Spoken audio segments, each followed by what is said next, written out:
آپ کو قافلے کے ساتھ اس لیے نہیں لے جایا گیا تھا کہ آپ کم عمر تھے۔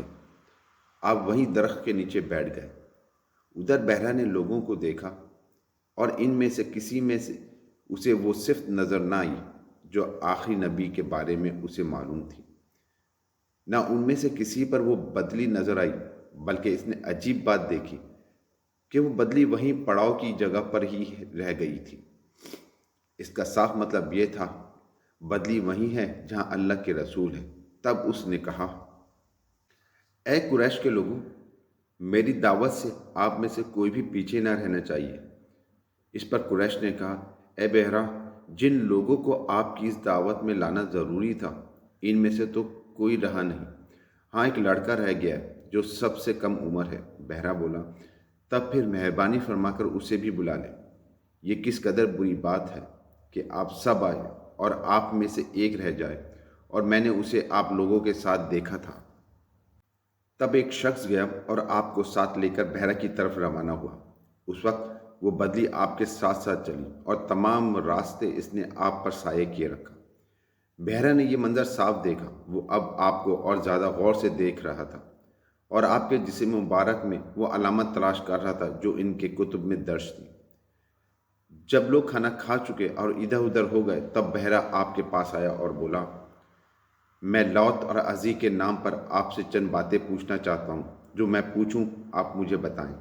اس کی بات سن کر آپ نے فرمایا، لات اور عزی کے نام پر مجھ سے کچھ نہ پوچھو۔ اللہ کی قسم مجھے سب سے زیادہ نفرت انہی سے ہے۔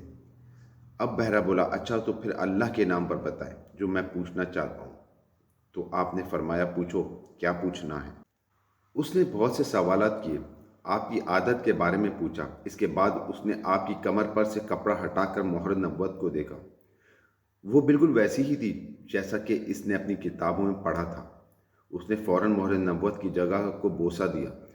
قریش کے لوگ یہ سب دیکھ رہے تھے اور حیران ہو رہے تھے۔ آخر لوگ کہے بغیر نہ رہ سکے، یہ راہب محمد صلی اللہ علیہ وآلہ وسلم میں بہت دلچسپی لے رہا ہے۔ شاید اس کے نزدیک ان کا رتبہ بہت بلند ہے۔ ادھر نبی کریم صلی اللہ علیہ وسلم سے بات چیت کرنے کے بعد بحیرہ ابو طالب کی طرف آیا اور بولا، یہ لڑکا تمہارا کیا لگتا ہے؟ ابو طالب نے کہا، یہ میرا بیٹا ہے۔ اس پر بحیرہ نے کہا، نہیں، یہ تمہارا بیٹا نہیں ہو سکتا۔ یہ نہیں ہو سکتا کہ اس کا باپ زندہ ہو۔ ابو طالب کو یہ سن کر حیرت ہوئی۔ پھر انہوں نے کہا، دراصل یہ میرے بھائی کا بیٹا ہے۔ ان کا باپ کہاں ہے؟ وہ فوت ہو چکا ہے۔ اس کا انتقال اس وقت ہو گیا تھا جب یہ ابھی پیدا نہیں ہوئے تھے۔ یہ سن کر بحیرہ بول اٹھا، ہاں، یہ بات صحیح ہے۔ اور ان کی والدہ کا کیا ہوا؟ ان کا ابھی تھوڑے عرصے ہی پہلے انتقال ہوا۔ یہ سنتے ہی بحیرہ نے کہا، بالکل ٹھیک کہا۔ اب تم یوں کرو کہ اپنے بھتیجے کو واپس وطن لے جاؤ۔ یہودیوں سے ان کی پوری طرف حفاظت کرو۔ اگر انہوں نے انہیں دیکھ لیا اور ان میں وہ نشانیاں دیکھ لی جو میں نے دیکھی ہیں تو وہ انہیں قتل کرنے کی کوشش کریں گے۔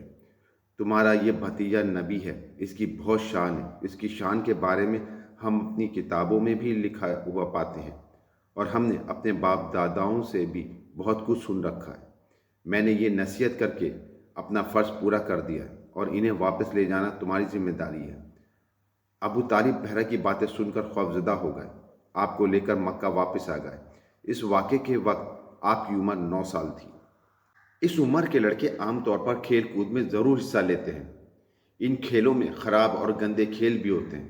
اللہ تعالیٰ نے آپ کو اس سلسلے میں بھی بالکل محفوظ رکھا۔ جاہلیت کے زمانے میں عرب جن برائیوں میں جکڑے ہوئے تھے، ان برائیوں سے بھی اللہ تعالیٰ نے آپ کی حفاظت فرمائی۔ ایک واقعہ آپ نے خود بیان فرمایا، ایک قریش لڑکا مکہ کے بلائی حصے میں اپنی بکریاں لیے میرے ساتھ تھا۔ میں نے اس سے کہا، تم ذرا میری بکریوں کا دھیان رکھو تاکہ میں قصہ گوئی کی مجلس میں شریک ہو سکوں۔ وہاں سب لڑکے جاتے ہیں۔ اس لڑکے نے کہا، اچھا۔ اس کے بعد میں روانہ ہوا۔ میں مکہ کے ایک مکان میں داخل ہوا تو مجھے گانے اور باجے کی آواز سنائی دی۔ میں نے لوگوں سے پوچھا، یہ کیا ہو رہا ہے؟ مجھے بتایا گیا کہ یہ ایک قریش کی فلاں شخص کی بیٹی سے شادی ہو رہی ہے۔ میں نے اس طرف توجہ دی ہی تھی کہ میری آنکھیں نیند سے جھکنے لگیں، یہاں تک کہ میں سو گیا۔ پھر میری آنکھ اس وقت کھلی جب دھوپ مجھ پر پڑی۔ آپ واپس اس لڑکے کے پاس پہنچے تو اس نے پوچھا، تم نے وہاں جا کر کیا کیا؟ میں نے اسے واقعہ سنا دیا۔ دوسری رات پھر ایسا ہی ہوا۔ مطلب یہ کہ قریش کی لغوی مجلسوں سے اللہ تعالیٰ نے آپ کو محفوظ رکھا۔ قریش کے ایک بت کا نام حوانا تھا۔ قریش ہر سال اس کے پاس حاضری دیا کرتے تھے، اس کی بے حد عزت کرتے تھے، اس کے پاس قربانی کا جانور ذبح کرتے، سر منڈاتے، سارا دن اس کے پاس اعتکاف کرتے۔ ابو طالب بھی اپنی قوم کے ساتھ اس بت کے پاس حاضری دیتے۔ اس موقع کو قریش عید کی طرح مناتے۔ ابو طالب نے نبی کریم صلی اللہ علیہ وآلہ وسلم سے کہا، بھتیجے آپ بھی ہمارے ساتھ عید میں شریک ہوں۔ آپ نے انکار فرما دیا۔ ابو طالب ہر سال آپ کو شریک ہونے کے لیے کہتے رہے، لیکن آپ ہر بار انکار ہی کرتے رہے۔ آخر ایک بار ابو طالب کو غصہ آ گیا۔ آپ کی پھپھیوں کو بھی آپ پر بے تحاشا غصہ آیا۔ وہ آپ سے بولی، تم ہمارے معبودوں سے اس طرح بچتے ہو اور پرہیز کرتے ہو، ہمیں ڈر ہے کہ تمہیں نقصان نہ پہنچے۔ انہوں نے یہ بھی کہا، محمد آخر تم کیوں شریک نہیں ہوتے؟ ان کی باتوں سے تنگ آ کر آپ ان کے پاس سے اٹھ کر کہیں دور چلے گئے۔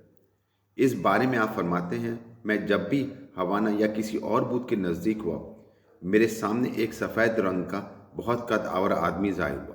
اس نے ہر بار مجھ سے یہی کہا، محمد پیچھے ہٹو، اس کو چھونا نہیں۔